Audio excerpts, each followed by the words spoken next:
طويل الشوق يبقى. شروع اللہ کے نام سے جو سب پر مہربان ہے، بہت مہربان ہے۔ اور اس وقت کا ذکر سنو جب ابراہیم نے اپنے باپ آزر سے کہا تھا کہ کیا آپ بتوں کو معبود بنائے بیٹھے ہیں؟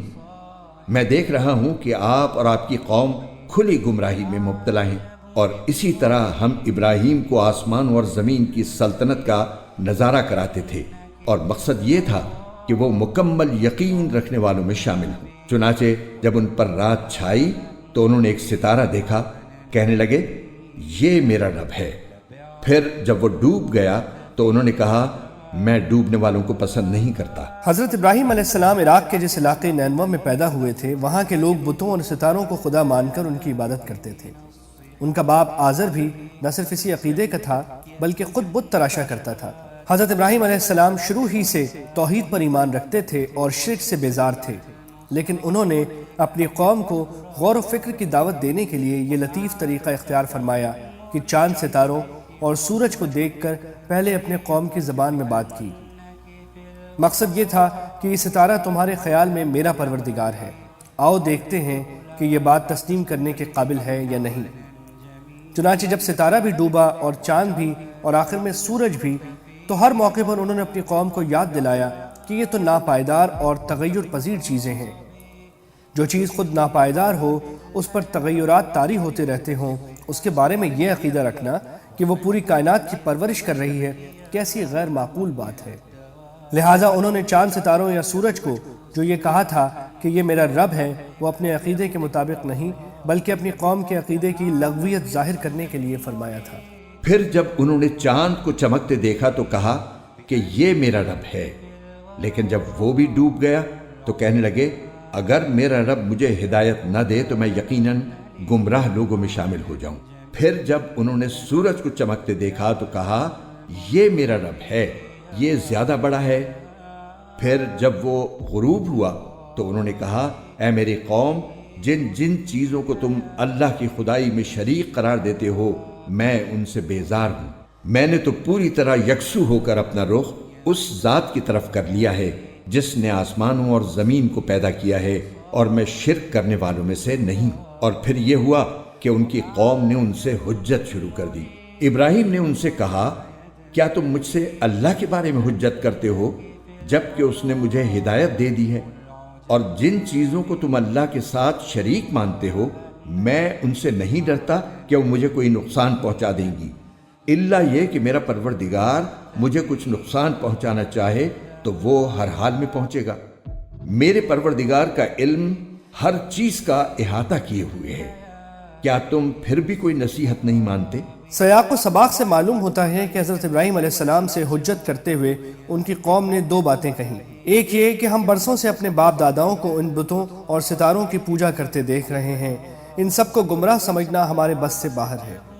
حضرت ابراہیم علیہ السلام نے اس کا جواب پہلے جملے میں یہ دیا ہے کہ ان باپ داداؤں کے پاس اللہ تعالیٰ کی طرف سے کوئی وحی نہیں آئی تھی، اور مذکورہ بالا عقلی دلائل کے علاوہ میرے پاس اللہ تعالیٰ کی طرف سے وحی بھی آئی ہے، لہٰذا اللہ کی دی ہوئی ہدایت کے بعد میں شرک کو کیسے درست تسلیم کر سکتا ہوں۔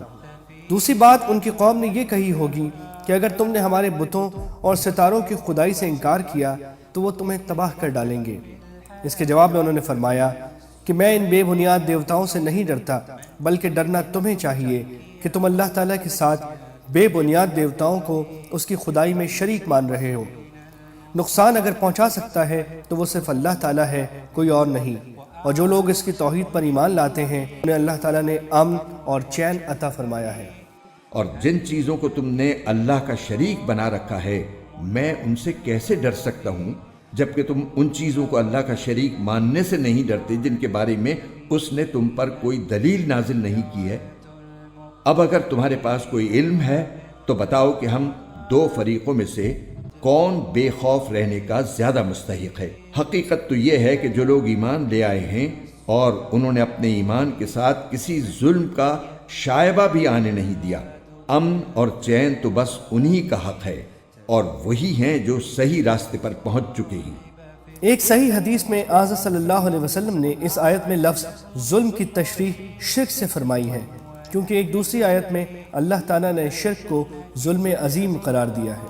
یہ ہماری وہ کامیاب دلیل تھی جو ہم نے ابراہیم کو ان کی قوم کے مقابلے میں عطا کی تھی۔ ہم جس کے چاہتے ہیں درجے بلند کر دیتے ہیں، بے شک تمہارے رب کی حکمت بھی بڑی ہے، علم بھی کامل ہے۔ اس سے پہلے ہم نے ابراہیم کو وہ سمجھ بوجھ عطا کی تھی جو ان کے لائق تھی، اور ہم انہیں خوب جانتے تھے۔ وہ وقت یاد کرو جب انہوں نے اپنے باپ اور اپنی قوم سے کہا تھا کہ یہ کیا مورتیں ہیں جن کے آگے تم دھرنا دیے بیٹھے ہو؟ وہ بولے کہ ہم نے اپنے باپ دادوں کو ان کی عبادت کرتے ہوئے پایا ہے۔ ابراہیم نے کہا، حقیقت یہ ہے کہ تم بھی اور تمہارے باپ دادے بھی کھلی گمراہی میں مبتلا رہے ہو۔ انہوں نے کہا، کیا تم ہم سے سچ مچ کی بات کر رہے ہو یا دل لگی کر رہے ہو؟